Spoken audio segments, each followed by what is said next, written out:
Þið eru væntanlega búin að liggja yfir Portúgölunum fyrir leikinn á morgun eða hvað?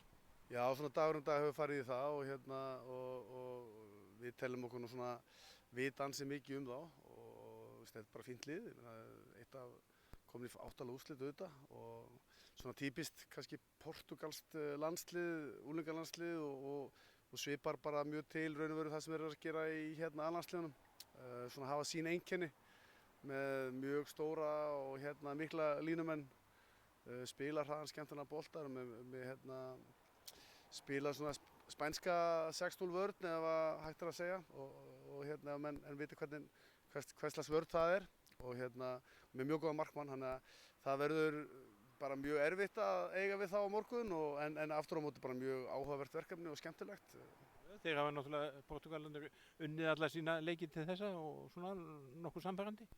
Já, þeir voru náttúrulega riðli með Grikkjum og Serbum og Þjóðurum og það var mjög sérstakur leikurinn hjá þeim á laugardaginn á móti Þjóðurunum þar sem fór 21-17 og Þjóðverjarnir voru nú yfir, hvað held ég að verið 16-13 eða eitthvað og skoruðu bara 1 mark á síðustu 15 mínútunum. Það gönguðu handbolti bara eða? Já, það var bara mjög sérstakur, það var mjög hraður í byrjun og voru mjög góðar varnir og markmenninni frábærir báðum megin. Ég á svo sem eftir að kíkja almennilega á þann leik út af því að við erum raun og veru þeir Þjóðverjarnir spiluðu 3-2 vörn í þeim leik, þannig að við höfum kannski ekki verið að einblína eins mikið á að skoða það. Og höfum skipt okkar verkum svolítið vel niður í og einar bara til þess að komast yfir allt. En Portúgalarnir eru með mjög gott lið, eru með stóra skyttu vinstra megin, með flinkan miðjumann, sem sagði með stóra línumenn og öfluga og örvhenta skyttu, svona flinka já, bara góða breidd. Það er mjög fróðlegt að sjá eða fylgjast með þessum náttúrulega leik á morgun í ljósi þess. Þetta er mæntanlega bæði lið sem ætla sér aðeins lengra á mótinu. Já, það verður þetta bara spennandi fyrir okkur að sjá strákana svona koma pressulausa, ef svo má segja.